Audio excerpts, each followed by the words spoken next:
Assalamualaikum warahmatullahi wabarakatuh. Selamat pagi teman-teman semuanya. Berjumpa dengan saya di pertemuan minggu kedua ya di mata kuliah metodologi penelitian sesuai di dalam RPS yang sudah saya sampaikan kepada teman-teman semua di minggu yang lalu, bahwa materi kita di pertemuan kedua ini, di minggu kedua ini, kita akan membahas materi tentang thinking like researchers atau berpikir layaknya seorang peneliti. Slide PPT sudah saya bagikan ke teman-teman semuanya.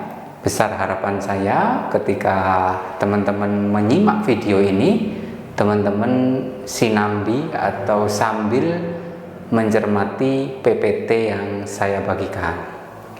Oke teman-teman, kita langsung saja ya ke pokok materi pembahasan hari ini. Jadi thinking like researchers atau berpikir layaknya seorang peneliti ini maksudnya apa sih Pak? Jadi maksud dari materi ini akan mengenalkan beberapa konsep-konsep dasar, istilah-istilah dasar di dalam penelitian, di mana istilah-istilah dasar, konsep-konsep dasar ini sering digunakan oleh para peneliti.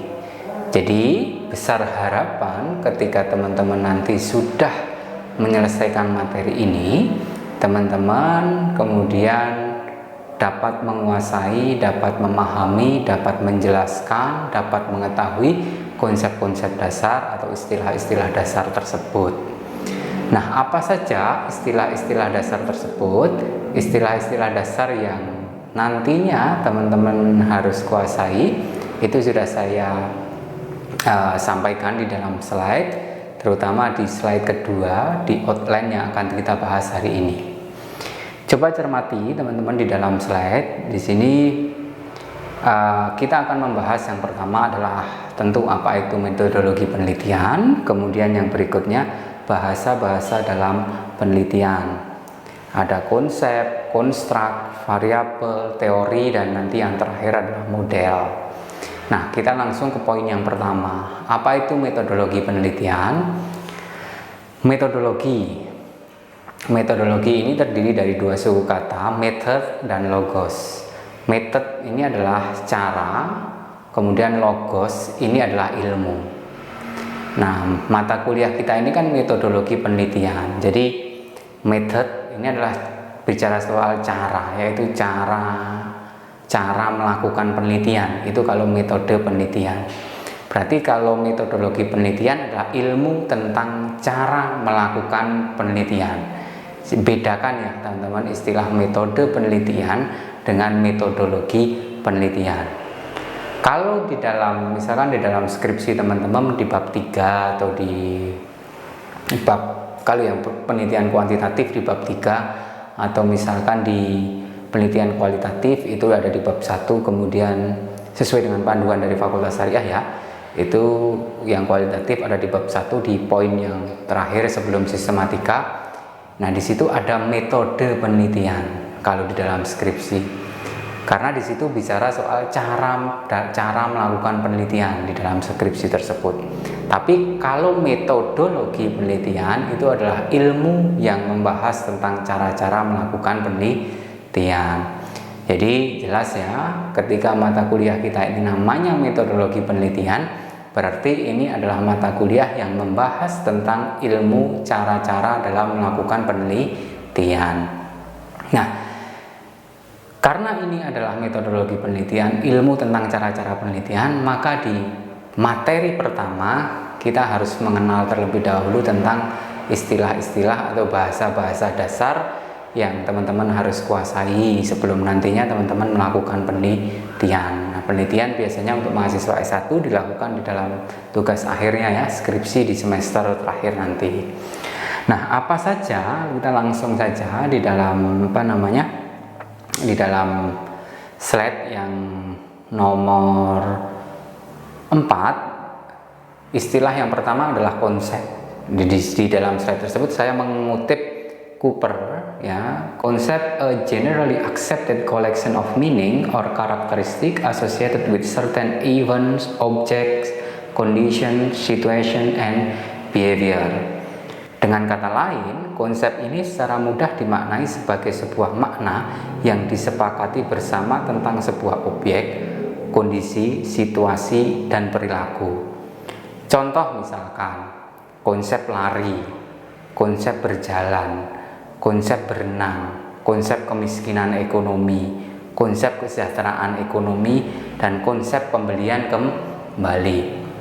Misalkan begini teman-teman, konsep lari misalkan. Konsep lari itu orang memahami bahwa lari itu misalkan ya, lari itu konsepnya berjalan dengan kecepatan di atas 7 km per jam misalkan. Ketika jalannya itu sangat cepat, dia dinamakan lari. Jadi ini adalah konsep. Makanya konsep sering disebut adalah a bundle of meaning gitu. Nah, kemudian itu yang pertama, konsep. Misalkan ada lagi misalkan konsep kesejahteraan ekonomi, konsep pembelian kembali. Nah, ini sebenarnya kalau kita bicara konsep itu masih namanya masih abstrak ya, masih abstrak. Kemudian ada lagi yang namanya di slide selanjutnya adalah construct. Construct is an image or abstract idea specifically invented for a given research and or theory building purpose. Menurut Cooper juga. Sebenarnya memang agak rancu ya mengenai konsep dengan construct. Ada beberapa pihak, ada beberapa kalangan yang mengatakan bahwa construct ini sinonim dari konsep. Tapi kalau menurut Cooper, konsep dan konstruk ini adalah dua hal yang berbeda.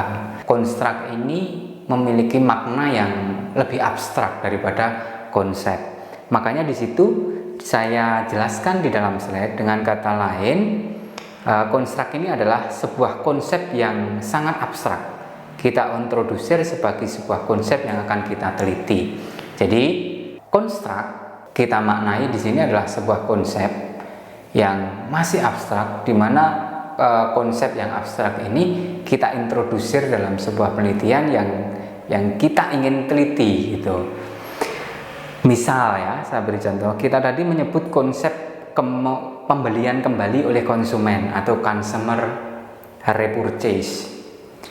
Nah, consumer repurchase atau konsep pembelian kembali oleh konsumen di sini kita introdusir untuk mengukur atau istilahnya untuk memaknai sebuah konsep yang bernama kepuasan konsumen. Nah, kalau kita bicara kepuasan konsumen, konstruknya adalah kepuasan konsumen. Ini kan masih sangat abstrak sekali ya. Bagaimana kepuasan konsumen itu? Makanya kemudian kita introdusir sebuah konsep bahwa kepuasan konsumen itu ada ketika si konsumen tersebut melakukan pembelian kembali terhadap produk. Jadi si konsumen tersebut melakukan consumer repurchase terhadap suatu produk. Kan menjadi masuk akal ya, menjadi masuk akal ketika dia sudah membeli suatu produk kemudian dia beli kembali, berarti puas. Nah, ini consumer repurchase atau konsep pembelian kembali ini kan menjadi sebuah konsep yang tidak lagi abstrak seperti kepuasan konsumen ya. Konstruk kepuasan konsumen tadi kan masih abstrak. Kepuasan konsumen itu yang bagaimana? Nah, kemudian kita introdusir kepuasan konsumen itu terjadi ketika si konsumen membeli kembali sebuah produk, kan gitu. Kemudian di slide selanjutnya, kira-kira paham ya teman-teman tentang konsep konstruk. Nanti kalau belum paham kita berdiskusi di kelas virtual kita. Di slide selanjutnya kita bicara soal variabel. Mengutip kembali dari Cooper, variable is a synonym of construct, a property being studied with completely its operational definitions and conceptual definitions. Nah, sebelum saya melangkah pada definisi konseptual dan definisi operasional, jadi tadi kan ada konsep, construct, dan variabel.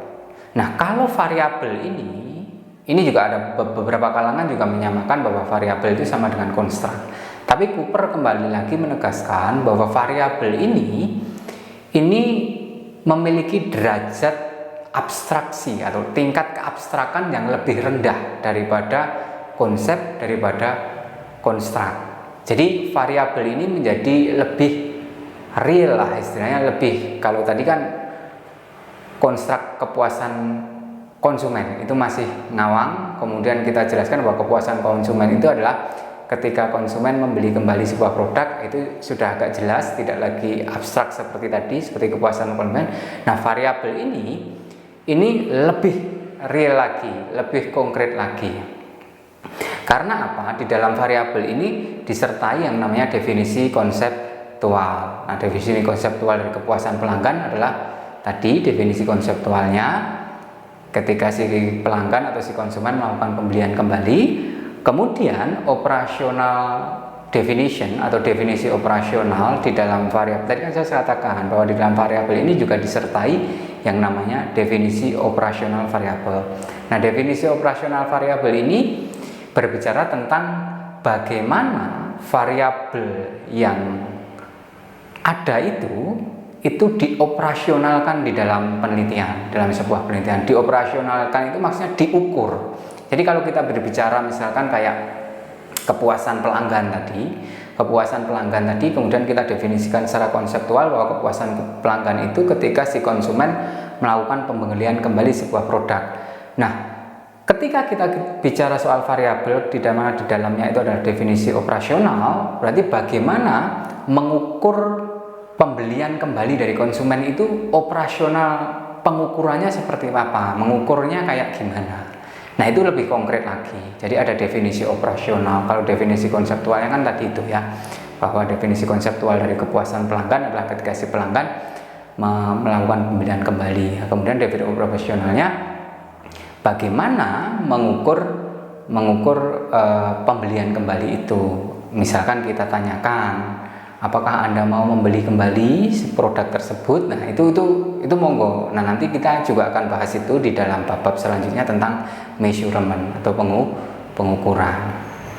Itu variabel ya, teman-teman. Nah, teman-teman bisa lihat di slide selanjutnya. Setelah variabel itu saya kasih lihat bahkan yang nama di situ menggambarkan level of abstractions, di mana konstruk menduduki tingkat abstraksi yang paling tinggi, kemudian di bawahnya adalah konsep, kemudian di bawahnya adalah variabel. Di mana di dalam dalam sebuah penelitian biasanya variabel ini ada banyak, tapi yang saya jelaskan di dalam presentasi saya ini, variabel dibagi menjadi dua. Yang pertama adalah variabel independen, yang kedua adalah variabel dependen. Variabel dependen adalah variabel terikat atau variabel tidak bebas. Kemudian variabel independen adalah variabel bebas. Jadi saya ulangi bahwa variabel dependen adalah variabel terikat atau variabel tidak bebas. Variabel independen adalah variabel yang bebas atau tidak terikat. Atau dengan kata lain, variabel dependen ini adalah variabel yang dipengaruhi. Variabel independen adalah variabel yang mempengaruhi. Saya kasih contoh, misalkan Anda mau meneliti apakah harga berpengaruh terhadap kepuasan konsumen misalkan. Berarti di sini harga bertindak sebagai variabel independen yang mempengaruhi kepuasan konsumen. Sedangkan kepuasan konsumen bertindak sebagai variabel dependen karena dia yang dipengaruhi oleh variabel harga. Gitu ya, teman-teman. Ada banyak sebenarnya macam-macam variabel, tapi yang saya jelaskan di dalam perkuliahan kita yang khusus untuk pertemuan pertama ini baru ini. Nah, untuk penjelasan tentang bahasa-bahasa dasar dalam penelitian saya cukupkan sampai ini dulu. Saya takutnya nanti kalau terlalu banyak teman-teman jadi tidak paham. Ada beberapa konsep yang lain seperti hipotesa, teori dan lain sebagainya. Insya Allah kita akan bahas minggu depan ya. Itu sampai sini dulu. Nanti setelah kuliah ini saya akan bagikan sebuah artikel. Nah, teman-teman coba nanti di dalam artikel itu coba teman-teman identifikasi variabel yang digunakan di dalam penelitian itu apa, dan identifikasi mana variabel independen dan mana variabel dependen. Dan coba nanti teman-teman coba jelaskan artikel itu sebenarnya mau meneliti tentang apa. Gitu ya teman-teman, sampai sini dulu. Sekian dari saya. Nanti kalau ada yang kurang paham silahkan ditanyakan di dalam kelas virtual kita. Oke, sekian dari saya. Wassalamualaikum warahmatullahi wabarakatuh.